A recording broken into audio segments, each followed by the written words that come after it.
Good morning. তোমরা সবাই কেমন আছো? আশা করি সবাই ভালো আছো, সুস্থ আছো। আমরাও খুব ভালো আছি। তা আজকে তো রবিবার, ছুটির দিন। মিঠিরও ছুটি, আর ওর বাবা তো সেই আবার রাতে বেরাবে। তা যাই হোক, আজ একটু বেলা করেই ঘুম থেকে উঠলাম। বেলা বলতে বেশি বেলা, প্রায় 11:30টার কাছাকাছি। এত বেলা করে উঠেছি, উঠে আর তাল সামলাতে পারছিলাম না। মানে ঘর যদি রাত্রেবেলা গুছিয়ে, তো আমি সাধারণত মানে ঘর দৌড় একটু গুছিয়েই রাখার চেষ্টা করি রাতে, যেদিন বিশেষ করে মিঠির স্কুল থাকে।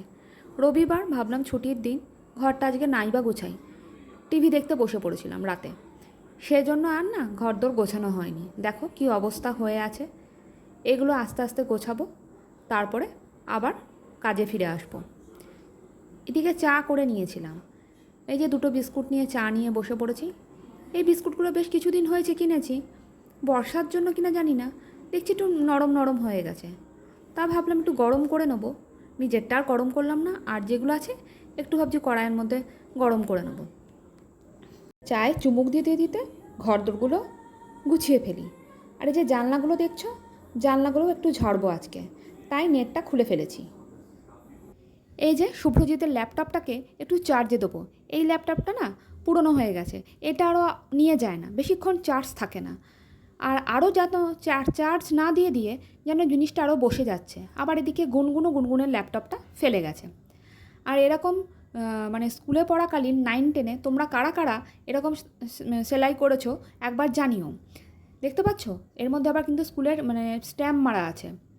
আর এটাও দেখো, এগুলোও সব আমার বোনের করা। এটা আবার সুতোগুলো বার করে করে তারপর আবার বেঁধে দেওয়া। আর এই যে দেখতে পাচ্ছ, এই যে পিঙ্ক কালারের, এটা এটা আমি বিয়ের পর করেছিলাম, না বিয়ের আগেই মনে হয় করেছিলাম। আর করার পরে রেখে দেওয়ার পর এত সুন্দর চাপ হয়ে গেছে সেলাইটা, কি আর বলবো। তা সামনে থেকে দেখলে খুবই ভালো লাগছে, মানে হাত দিলে না কি মোলায়েম লাগছে, একদম সফট। তা তোমরা কে কে করেছো এরকম অবশ্যই জানিও ক্লাস 9-10-এ পড়তে। একদিন তোমাদেরকে আমি কি কি সেলাই করেছিলাম তোমাদেরকে সব দেখাবো।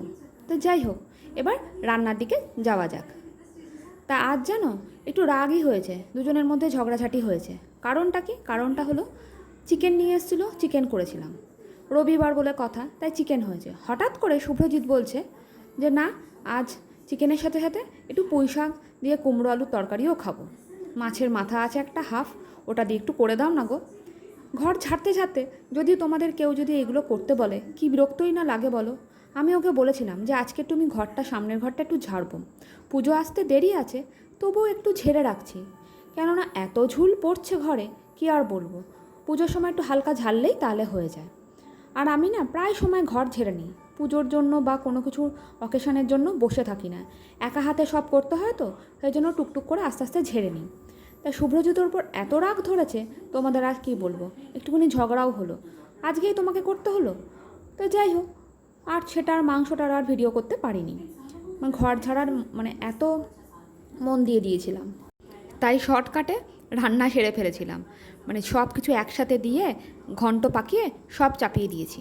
নাও, খাবার দাবার কমপ্লিট করে দিচ্ছি, এবার আমায় ছাড়ো।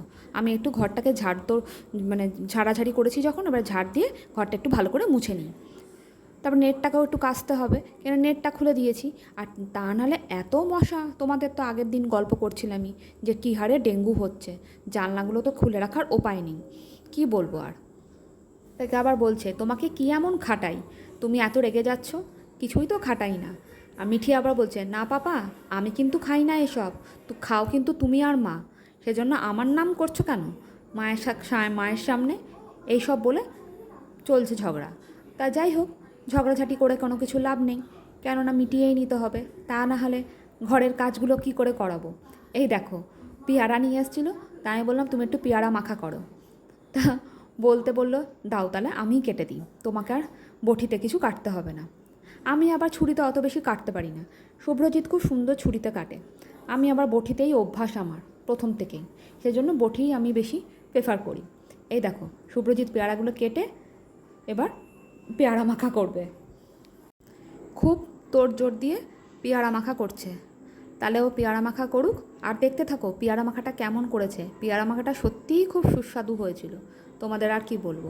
ভালোই মাখে পেয়ারাটা, যখন পেয়ারা মাখার ওই লোকগুলো যখন বিক্রি করে ও খুব ভালো করে মন দিয়ে দেখে। সত্যি কথা বলতে আমিও দেখেছি ওরা এত সুন্দর, মানে ওদের মাখাটা এত সুন্দর হয় কি আর বলবো।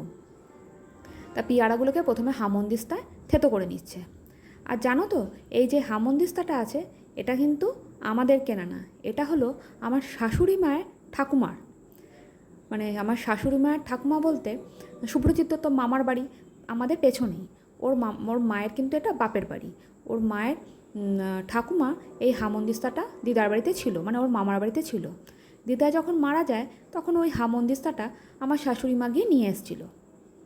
এই দেখো পেয়ারা মাখার মধ্যে বিট নুন, তারপরে কি বলে একটু কাসুন্দি, তারপরে কাঁচা লঙ্কা, কিছু আর বাদ রাখিনি।